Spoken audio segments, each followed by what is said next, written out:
Afriky Lolo is celebrating 14 years of West African dance in St. Louis with a celebration, and here with me is Diadie Bathily, who is the Artistic and Executive Director of Afriky Lolo. So welcome back, Diadie. We always love when you're here for your annual event. It's very exciting at COCA.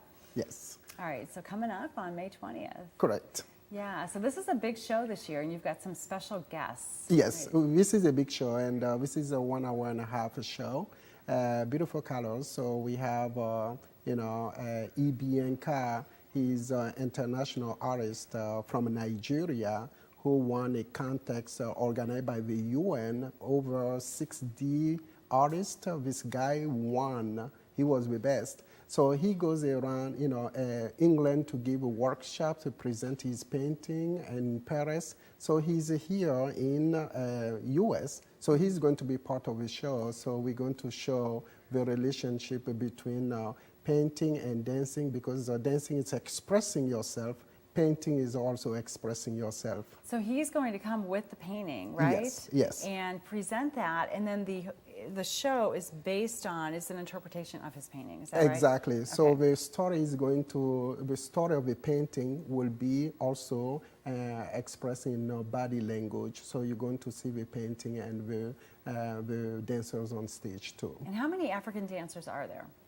We have, for this show, we have about 45 people total with a musician, now even including our guest, Osua, St. Louis Osua, Japanese drummers. So they're going to be also part of the show with our African drummers. So to show also the relationship between culture, drumming, and dancing, we are all one.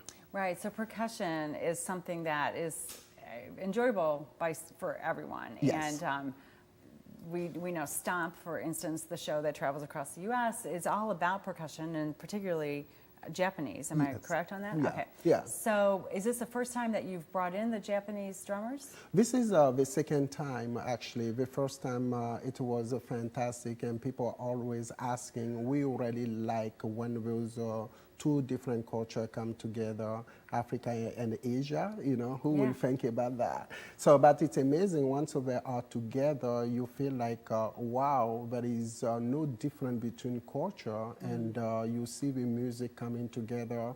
Even sometimes when we look at the Japanese, the way they dress, their hat, which looks like a triangle. When you go to Mali, you see exactly the similarities. So we're trying to figure out the similarity between culture to say, hey, we are different, but we are not that different. Yeah, that's really interesting. So how often then do you all rehearse together? We, with the Japanese piece, we made a schedule to rehearse just for this concert, and we rehearse about a month. And but for the company, we rehearse during the whole year to get ready for this 14th anniversary. Okay, so the dancers rehearse for a long time, then you bring the drummers, the Japanese drummers, together for about a month. Correct. Is that right? Okay. Correct. Okay, so now let's talk about the dancers. So who are they and where are they coming from? Are they St. Louisans? Are they Africans?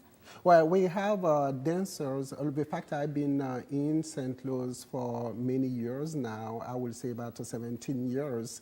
So I had some of the dancers trained here. You've taught them over the years. Exactly. Yes. And I have Imani Amos. She's was one of the dancer in the company, but she moved to Chicago. But she's traveling, coming back to St. Louis and practice with us and going back. So we have dancers from Chicago and St. Louis. We practice twice a week to get ready for this concert. Yeah, so you're well established here in St. Louis. I know you've taught many people and children across our metro area. So it's exciting. And one show, right?